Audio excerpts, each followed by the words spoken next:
अस्सलाम वालेकुम फ्रेंड्स। जनाब, मर्दों के लिए कोई अच्छी खासी खबर नहीं है। अब जो भी शख्स है वो अपनी पहली बीवी की इजाज़त के बगैर अगर कोई शादी करता है तो आप जानते हैं उसको कितनी सज़ा होगी।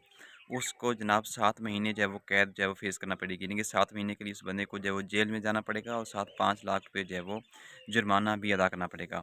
क्योंकि लाहौर में एक ज़ोना नामी जो है औरत ने वहाँ पे एक खातून ने केस दायर किया अदालत में।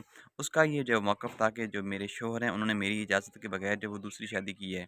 तो जब इसका फ़ैसला जब ये ट्रायल चले, जब ये तमाम प्रोसीडिंग जब कंप्लीट हुई, तो उसके बाद जज ने जनाब उसके शौहर को जो है वो सज़ा सुना दी।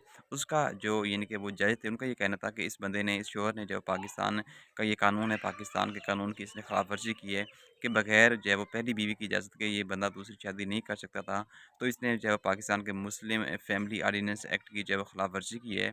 लिहाज़ा इसको जो है वो आप यानी कि 7 माह के लिए कैद में भेज रहे हैं और इसको जो है वो 5 लाख रुपए जुर्माना भी कर सकते हैं। और साथ अदालत ने ये रिमार्क्स भी दिए कि अगर इस बंदे ने जो है वो यानी कि वो 5 लाख रुपए जुर्माना अदा ना किया तो इसको 1 माह के लिए मज़ीद जो है वो जेल में रहना पड़ सकता है।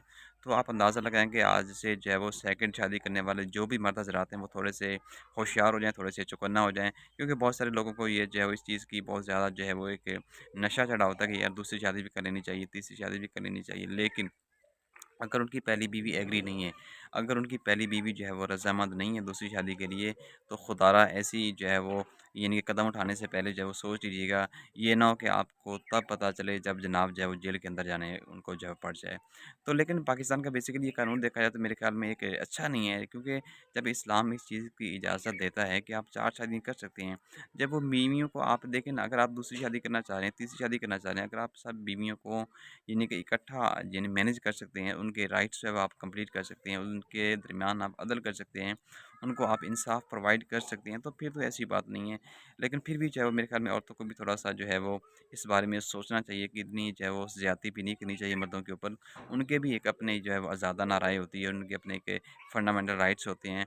तो मेरे ख़्याल में जो है वो एक बहुत ही लंबी जो है वो गुफ्तगू हो जाएगी अगर मज़ीद इसके ऊपर जो है वो मज़ीद बात की गई तो। लेकिन ये नहीं कि इस टॉपिक में जो है वो शेयर करने का मकसद सिर्फ़ ये था कि कोई भी शख्स अगर दूसरी शादी करना चाह रहा है तो उसको अपनी पहली बीवी से इजाज़त लेना ज़रूरी है। बगैर पहली बीवी की इजाज़त के वो अब दूसरी शादी जो है वो नहीं कर पाएगा। Thank you so much. अल्लाह हाफ़िज़।